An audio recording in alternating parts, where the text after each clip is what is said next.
काही दिवसापासून नाशिक शहरामध्ये ईदगाह मैदानालगत ईदगाह मैदानाची मुस्लिम समाजाची जी जागा आहे ती जागेवर बस टर्मिनल बांधण्यात येणार आहे अशी चर्चा होती।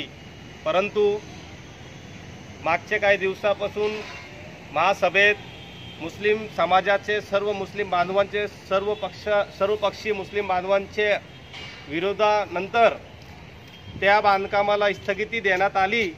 परंतु 7 तारखेच्या पेपरमध्ये आम्ही बातमी पाहिली का ईदगाह मैदानालगत जे जागा आहे तिथं बस टर्मिनलचं कामची सुरुवात करण्यात आलेली आहे। परंतु आम्ही महानगरपालिकेला MIM पक्षाच्या वतीने नाशिक शहराच्या वतीने या महानगरपालिकेला आम्ही एक सांगू इच्छितो की या जागेवर जर आपण बस टर्मिनल बांधण्याच्या कामाची सुरुवात केली तर आम्ही MIM पक्षाचा याचा पूर्णपणे विरोध राहील आणि आम्ही आमच्या कार्यकर्त्यांना आसपासमध्ये आमच्या कार्यकर्त्यांना थांबवलेलं आहे। जर इथं काही कामाची सुरुवात झाली तर त्याचा जे परिणाम होईल शहरामध्ये 2 समाजामध्ये तेढ निर्माण होण्याचा काम महानगरपालिका करत आहे आणि त्याचा जबाबदार महानगरपालिका राहील।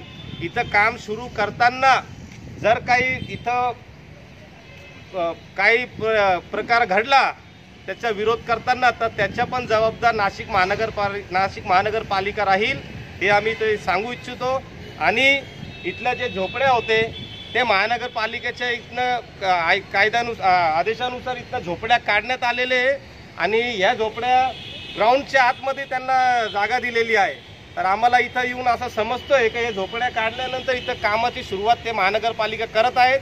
तर आम्ही याचा पूर्णपणे विरोध करत आहे। जर महानगरपालिकेला आमच्या गोड बोललेले शब्द चालत नसेल तर त्यांनी आम्हाला आदेश द्यावा, आम्ही त्या पद्धतीने महानगरपालिकेशी बोलणं करू।